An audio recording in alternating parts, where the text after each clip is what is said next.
Thanks very much, Vidanya. I thought you gave me a great charge of energy there. Thank you. Wonderful.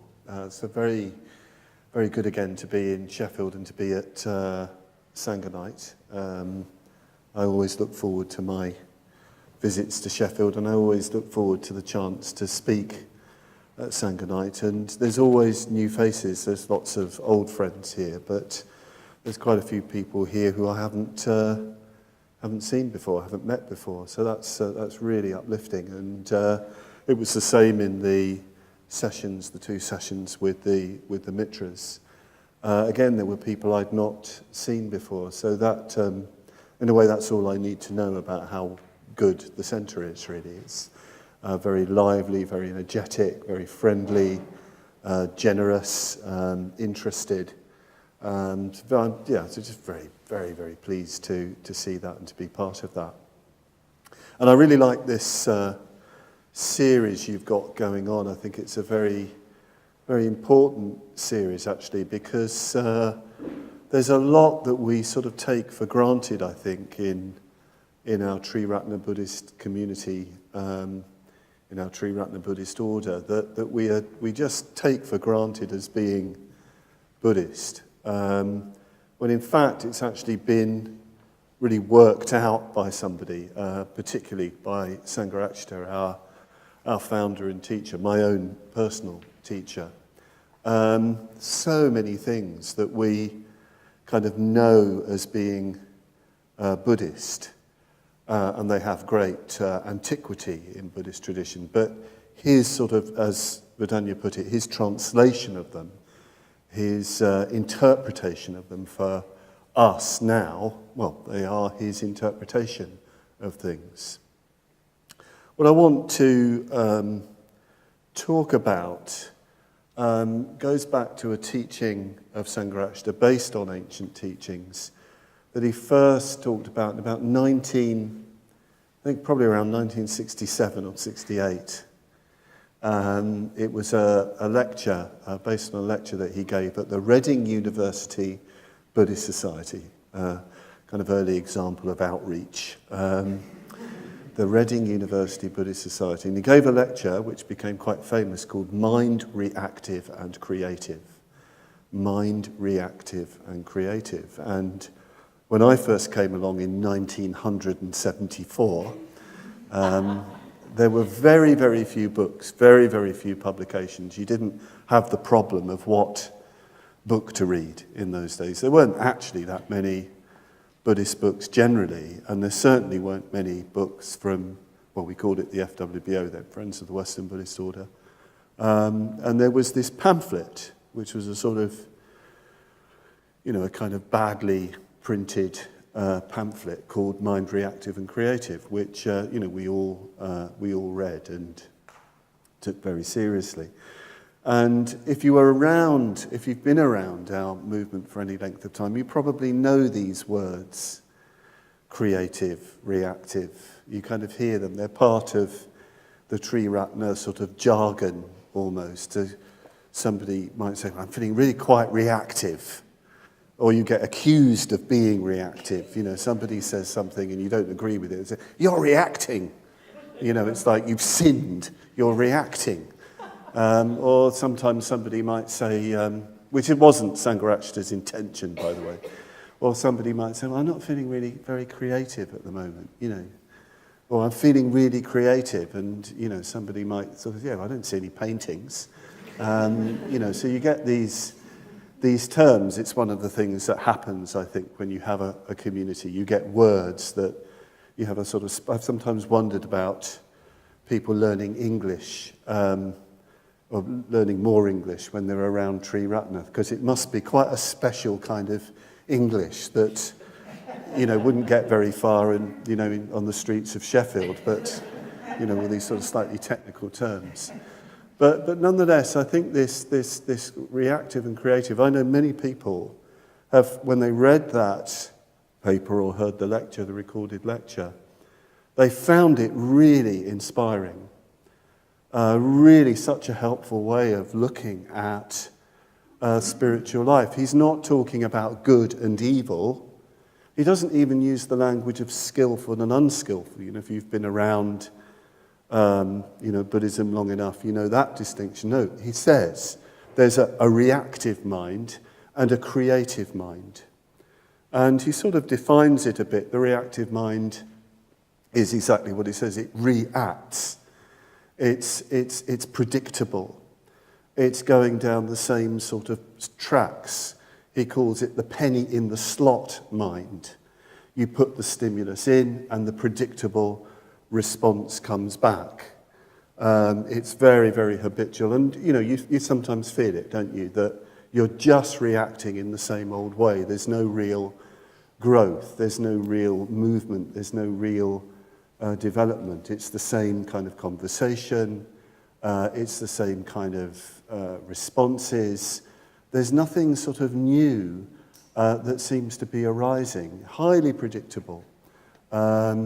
Even sort of things which you think are new and fresh are actually just novelty. Sometimes creativity is simply novelty. Entertainment. It's not really the emergence of something of a different order, a different nature. The creative mind, the creative consciousness, on the other hand, is as it says, as you'd imagine, it's a creative response. It's highly conscious, it's highly aware, it's highly sensitive to what's going on around, and it's really looking for a fresh, an original, genuinely original response to what's happening, to what's going on. It also has the characteristic of spontaneity, not in the sense of, very often when we say spontaneity, we mean impulsive, we mean reactive. But the creative mind's spontaneity it's alert and alive to each new situation, to each person that it finds, each situation that it finds. And above all, it's brilliantly, brightly aware. And of course, the ultimate creative mind is the enlightened mind, the enlightened being. The Buddha you can characterize as being in a state and acting with uninterrupted creativity. It's said of the Buddha that the Buddha's actions are spontaneous, spontaneously compassionate. They're not arising in dependence on any prior conditioning. Extraordinary thought. Completely fresh, completely in the moment, and not leaving any sort of karmic trace, having very tremendous effect on those who are receptive, but not leaving any kind of habitual wake. So sometimes the Buddha is described as trackless and even actionless, a very strange idea. He's very active, but it's sort of mysteriously without action. A very dear friend of mine, an artist to his fingertips, who can never stop creating in pigment and in sculpture. Very, very creative man, an order member, a very close friend of mine. Before he asked for ordination into our order, long time ago, he went to see Sangharakshita, and another friend, another of his, an artist, was always saying, well, all this creativity that they go on about in that Buddhist lot and Sangharakshita, well, I mean, if the Buddha was so good, why didn't he paint any pictures? If he was so creative, why are there no paintings? Why are there no sculptures?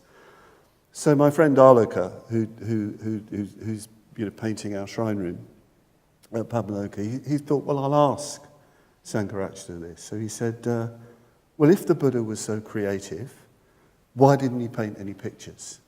And Sangharakshita, very calm, very almost matter of fact, well, he created a Sangha.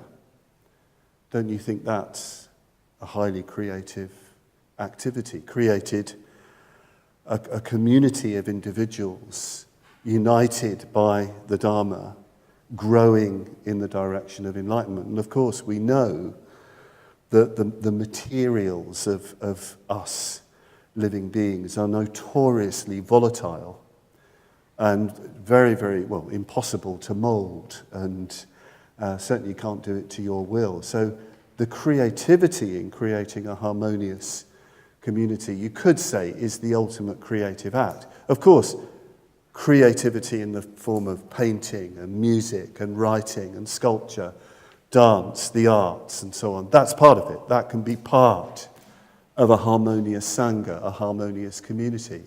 But to create environments in which people can grow and develop, well, that's quite something. And my friend Alaka, as I said, who is an artist to his fingertips, he can't not make. He said he was very, very moved by that. And he insists that the ultimate creative act is to create Sangha, which is really quite something for an artist of his caliber to actually say. So the creative mind, the creative activity, I think we need to make that more concrete in terms of how we might develop the creative mind. In Mind, Reactive and Creative, Sangharakshita describes the wheel of life, the realms of the wheel of life, which you've probably studied, as the picture of the reactive mind. They're the states of reactivity, the states of intense craving, intense hatred, and so on and so forth. That's the sort of that's the reactive realm, and you know very well if you're in a state of very neurotic, craving or something like that. There's no creativity in that. You can find a way out of it if you find the right way to be, but you're stuck in a cycle of reactivity. But I don't want to dwell on the reactive mind. I want to talk about how we might generate the creative mind, what we might do. And here, Sangharakshita takes up a very ancient teaching that goes back to the earliest days of Buddhism. This is the teaching of the 7 Bodhisangas, the 7 factors or limbs of enlightenment, of awakening. And his treatment of them is very interesting. He sees them as very, very dynamic, as describing a dynamic and unfolding pathway.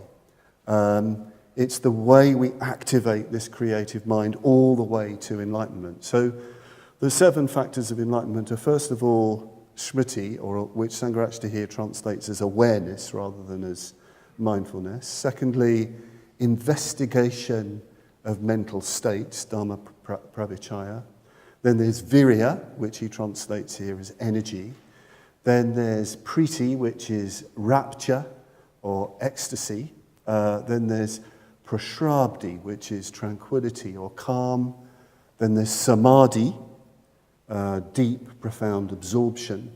And finally, upeksha, equanimity. I think that's 7. Was that 7? Yeah. Hope so. Got a bit of a soggy mind this evening.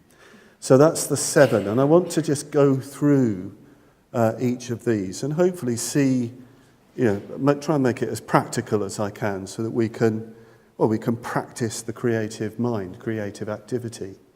So the first is smriti, which is usually translated as mindfulness, but hey, Sangharakshita gave this talk in the late 60s, so he used the language of awareness.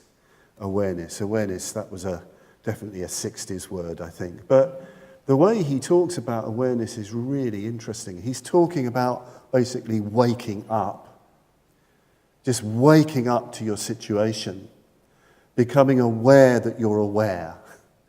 Becoming aware that you're alive. Becoming aware of your precious human existence. Becoming aware that this human life is not to be taken for granted. I think when he translates or renders the word smriti as awareness, I think he might have in mind, teachings of the Buddha, like particularly the last teaching of the Buddha, where the Buddha is, this is an example of the Buddha's creativity. His last days, he's an old man of 80, he keeps teaching, he keeps going on right to the end. And even when he's lying on this stone couch in the middle of nowhere, with his disciples around him, he teaches to the end. And his last teaching is this.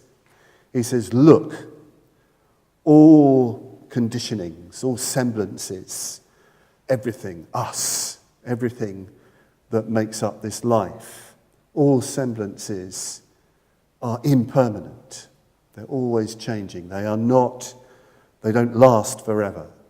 All semblances are impermanent.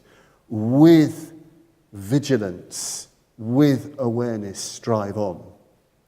And then he enters what they call parinirvana. With vigilance, with awareness, with mindfulness, strive on. The word here is appramada. Appamadena sampadeta are the last words of the Buddha. But appramada, very hard to translate. Pramada means something like intoxication. Appramada means not just non-intoxication, but alertness, a bright, shining quality of awareness. As if the Buddha is saying, look, there's just 3 things that you need to be aware of if you're going to guarantee a creative mind. Be aware that everything is changing. Be fully aware of your life and what you need to do, and then make effort. That's what's needed. So the first stage of the path is awareness, developing awareness. It's very important that as far as traditional Buddhism is concerned, mindfulness or awareness is dynamic. It's alive. It's not in any way passive. It's a sort of thrilling, kind of fresh quality of waking up to your life and what you need to do with your life. There are different fields of awareness which Sangharakshita talks about. I don't want to dwell on this for too long, but I want to mention them. I'm sure you might cover these in your different courses, but there's awareness of the environment, of things. Not a sort of political awareness of the environment, but being aware of just all this around you. It's a wonderful field of awareness. Look, you can practice awareness just by looking, just by sensing, feeling, tasting, touching, really making the most of that. I remember a seminar I was on with Sangharakshita, and somebody was sort of complaining about how hard it was to be mindful in the city. And Sangharakshita said, really? Really hard to be mindful? Because you're surrounded by walls. And he said, well, I quite enjoy looking out at the window at the brick wall, opposite my flat. At that time he was living in London. He said, you don't need much. You don't really need very much at all to be mindful, to be aware, to take interest in the world around you. It doesn't have to be a bamboo or a beautiful flower or going into the peak and all that sort of thing, although that's important. It could be anything. I lived in Bombay for many years, which is a pretty rough city. It certainly was in those days, and where I lived was definitely the wrong side of the tracks. But there were things there, beauties in that environment that I've never seen anywhere else. In that very, very heavy, urban, sort of dystopian kind of city. A sunset, one of the effects of pollution. I know pollution's a bad thing, I'm not advocating it, but I tell you, a sunset in Bombay is an amazing thing. I mean, because the air just goes this electric red, and you're sort of transported to eternity as you're standing by a really busy highway with exhaust pipes going and things like that. So you can be anywhere and practice this transforming awareness of your environment. Then there's awareness of self, awareness of the body and its movements, really enjoying your body and its movements. This is where I think disciplines like yoga, Tai Chi, running, all these different things can be so helpful. Learning to just enjoy your body and its movements. And it's definitely not just the body in stillness, but the body in motion, the body moving along, even the body in relationship to the environment. So this is a field of awareness, tuning up to all the sensations there. Then there's awareness of thoughts. Probably you've noticed when you sit down to meditate, very, very quickly, when you first meditate, you just notice that jumble of thoughts going on, and it can be sort of excruciating. thoughts about this, thoughts about that. But if you practice awareness of thoughts, if you sit down, you don't even have to be meditating, and just watch. Just watch those thoughts going past, especially if you do something like the mindfulness of breathing. After a while it settles. It settles down. There's space. Space starts to occur between thoughts. Thought can then start to become more integrated into your overall purpose. You can start directing your thought. You can reflect. You can reflect on the Dharma. You can reflect upon your life. So just introducing awareness starts to change the nature of your thinking. And then there's awareness of feelings and emotions. Being aware, knowing that you're angry, knowing that you're sad, knowing that you're loving, knowing that you're kind, knowing that you're irritated. Just really aware of whatever emotions there are. And especially this is something that immediately starts to happen when you take up that practice, Padmavajra. Sometimes people say when they do the Padmavajra, the first thing they realise is how much they don't like people. They thought they were a very, very loving, kindly person, and then suddenly they realise, actually, I don't like this lot at all. Well, that's good. That's a start. You don't go out and tell people that. It's just showing you where you're at emotionally. And really, if you can't be aware of your emotions, you can't transform them. That's just impossible. And you need to transform your emotions. They need to come along the path. And then finally, he talks about awareness of reality. Awareness of reality. This is really interesting. Awareness of the way things are. I've already mentioned awareness of impermanence. There's lots of things you can do with this. But one thing he mentioned is being aware of the Buddha. Not just aware of reality in the abstract, but aware of the enlightened person. Aware of the very embodiment of your goal and your ideal. Aware of the person of wisdom and compassion. Wisdom and loving kindness. Awareness of the person who embodies the creative mind. So reading the life of the Buddha, reading stories of the Buddha, seeing the way enlightenment actually interacts with people like us, people like you and me, what it does in relationship to those things, in relationship to grief, for example, a grieving person, in relationship to an arrogant person, in relationship to a very idealistic person. So mindfulness of the Buddha. And when you become aware of the Buddha, when you start to begin to have a kind of ideal or a principle in your life, what starts to happen? You start to integrate, you start to come together. It's very difficult to kind of be a whole person if you don't have an overriding purpose, even myth, in your life that you start to become conscious of and aware of. And what this leads to is the second of the Bodhisangas. This is Dharma Pravichaya. And what this means is investigation of mental states. And what is particularly going on here is you're starting to discriminate, starting to work out, starting to see in your experience that which develops the creative mind and that which doesn't. That which takes you in the direction of the Buddha and that which takes you away from the Buddha. You start seeing that. Sometimes people get a little bit worried about being discriminating, but we are discriminating. We make choices all the time. Usually our choices are not very well informed because they're not sort of based on an overarching purpose. But we need to start making choices. We need to start even making commitments in certain directions. It's got to come out of experience. You've got to sort of look back over your life and reflect, well, since I started meditating and doing this Buddhism stuff and observing these precepts, what's happened?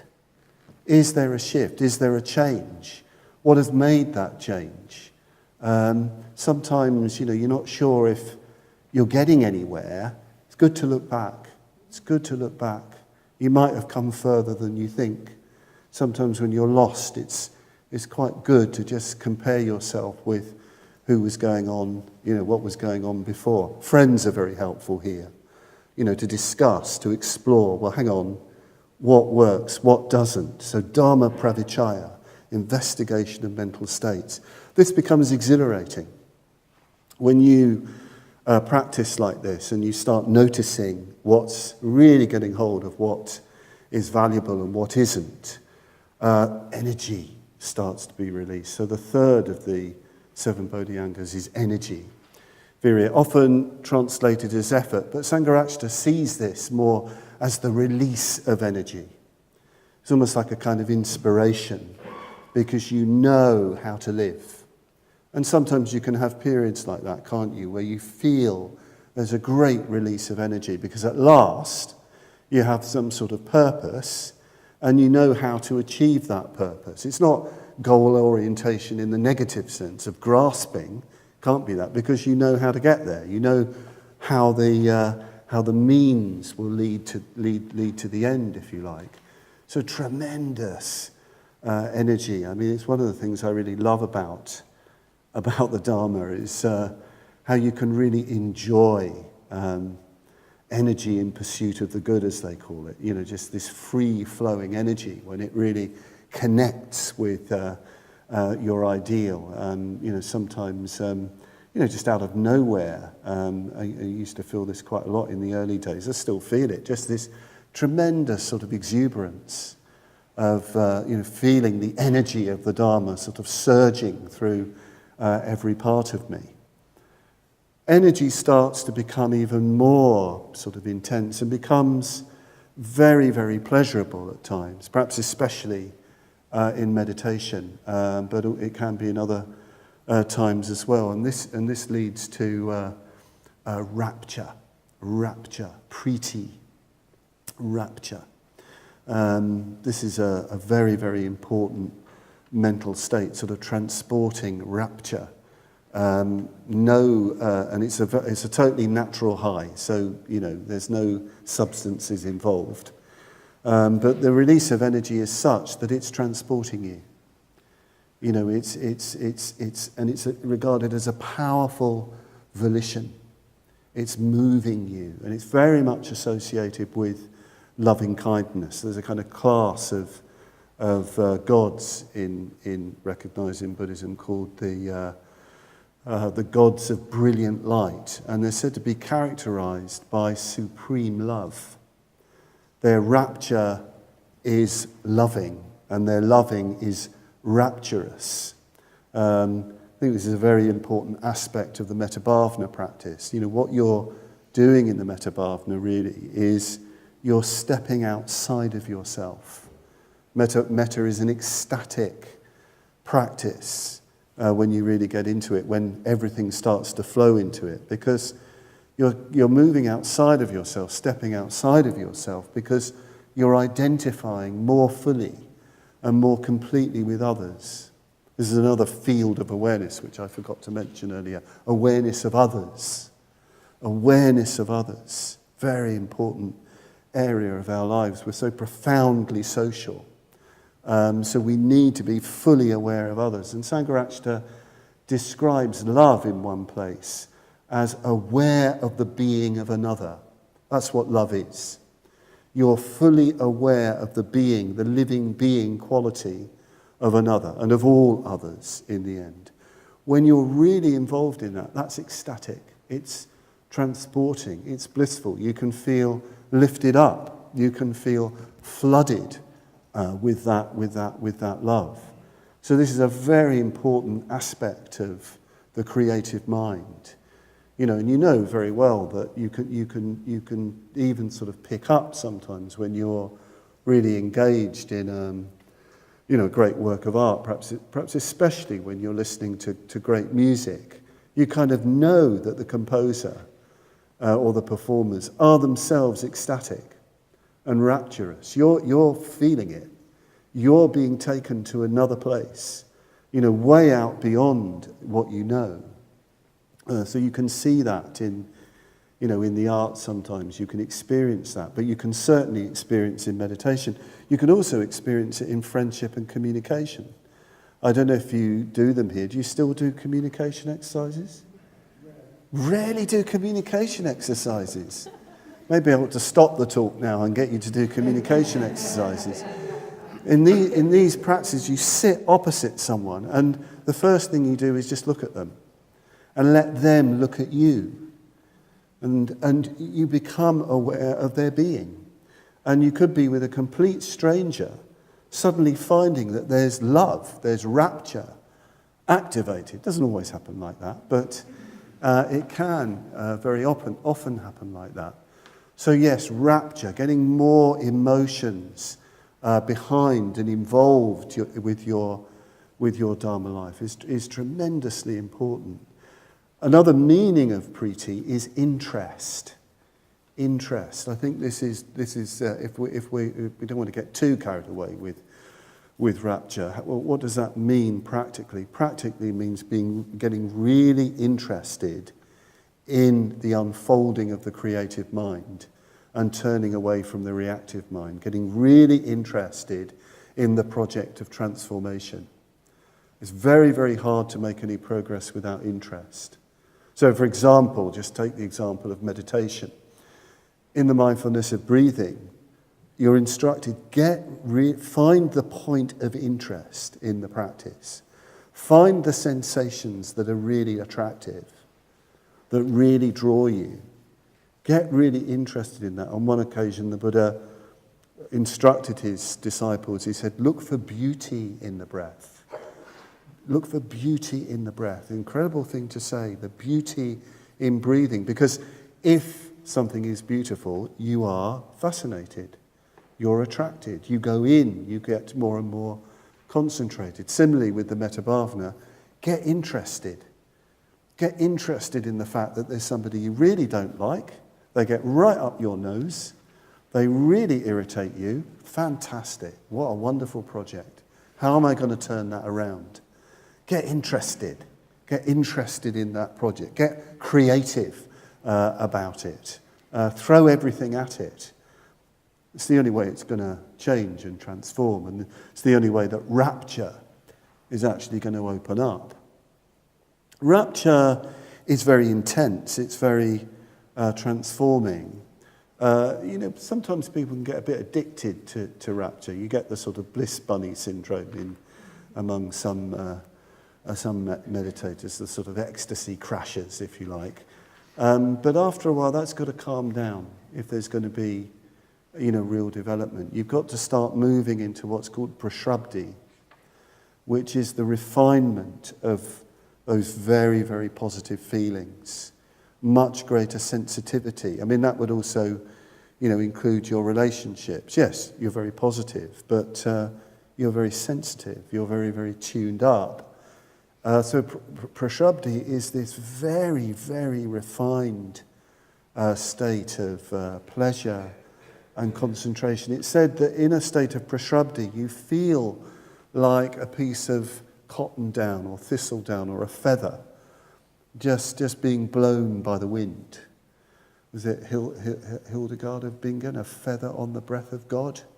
Wonderful saying. That in other words, you sort of feel that the creative mind, if you like, isn't something that you have. That it's your ego, if you like, your self-identity is becoming so refined and attenuated, you can't regard it as your own. It's not that it's coming from some divine source or anything like that. It's just happening, and you're not particularly self-conscious about it. And you're just sort of, just being, as it were, blown along by that very, very positive energy. And sometimes it's like that in the Dharma. You have those moments in the Dharma and in your life where it's just flowing beautifully. It doesn't last forever, unless you're enlightened. But, really, those moments are wonderful. Those periods are wonderful of a sort of creativity that's sort of, just flowing along. I remember on an ordination course that I was leading in Spain for 4 months many years ago. I had an experience of just about almost 4 months of kind of uninterrupted creativity. It really was like that, as though something was flowing through. And what was interesting, I got to that through working out why I felt so bad-tempered. I was really feeling bad-tempered early on in the course, and I thought, this is weird. I'm with really good people. The conditions are really good. Why am I feeling grumpy and irritable? Why am I feeling even a bit low? And I realised that I was not acting on creative impulses. It might have been the impulse to write a poem or go and talk to somebody or give a talk or do extra meditation or paint something. I just kept saying, don't do that. No, there's more. And I thought, this is why you're grumpy.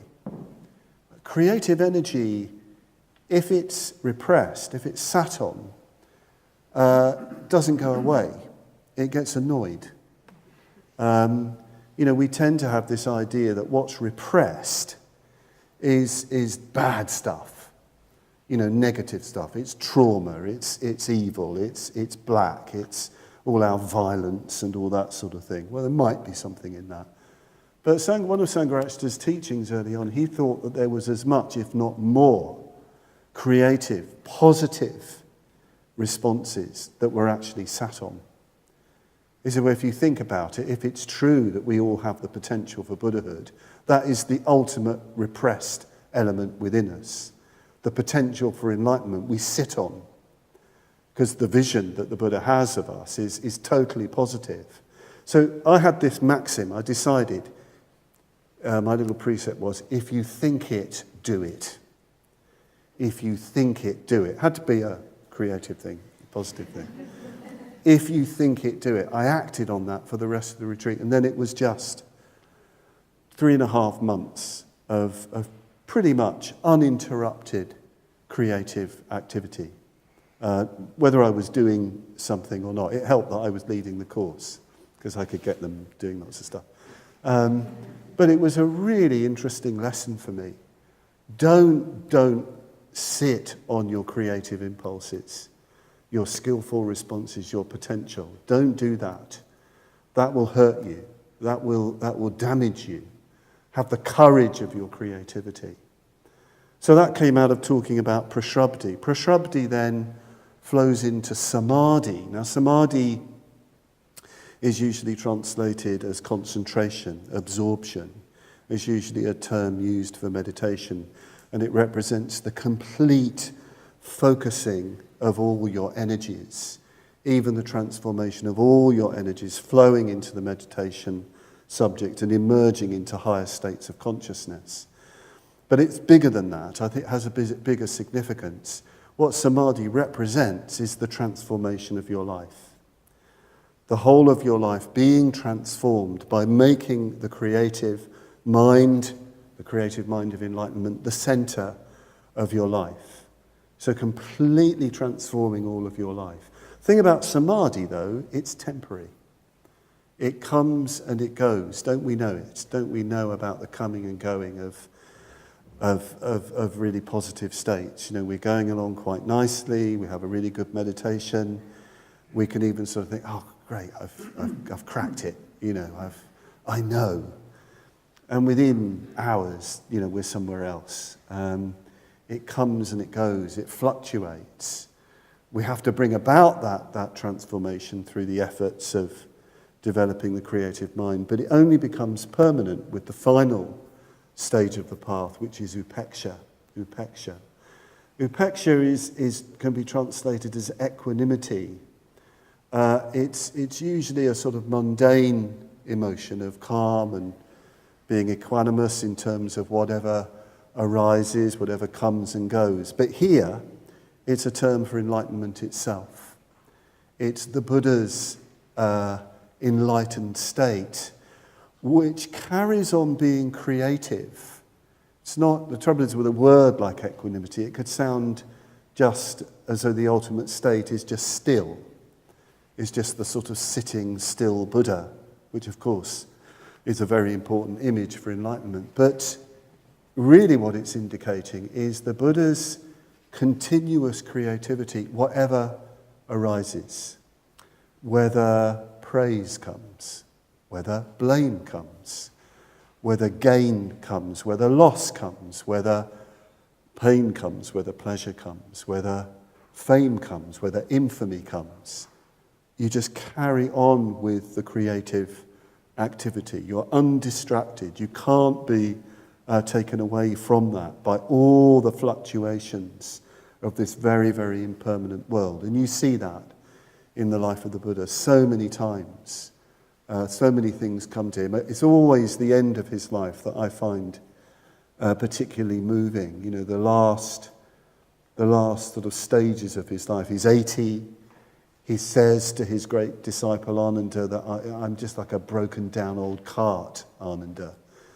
You know, like a broken down old cart, it can only keep going if it's sort of lashed together with rope. So in the same way, the Tathagata, me, the Buddha, can only keep going by being, I'm just holding it together, holding the skandhas together. Why? Out of compassion. Because he wants to communicate. He wants to go to a new place to communicate the Dharma. He wants to see his disciples. He wants to inspire them along the path. He wants to, keep the creative activity. You see this with some of the great artists, don't you? They just create whatever's happening, whether they're going deaf, whether they've had a stroke, whatever it might be. They just have to make, they have to create. And sometimes the last work is the really great work. It's the really great work. And you see this with the Buddha. The Buddha says that towards the end of his life that he was always in pain. The only time he wasn't in pain was when he could just be absorbed in the signless samadhi. Otherwise he's in pain all the time. But he never loses awareness, never loses mindfulness, never loses his vision. And yes, he teaches to the end. He keeps communicating. And then, when his body starts to fall away, you could say what then happens. And parinirvana is very mysterious. You could say the creative mind is just untethered. It is really important to understand that the Buddha, in a sense, he doesn't die. Death isn't out like his passing away of his mortal body isn't like our death. It's the complete unfettering of the creative mind. So in Mind Reactive and Creative, Sangharakshita talks about the enlightened awareness, bright, clear, vast, all-pervading, loving, aware, mysterious. So that's what we're aiming for. That's what we're drawing our inspiration from as we move from the reactive mind to the creative mind through following the 7 factors of enlightenment. Thank you.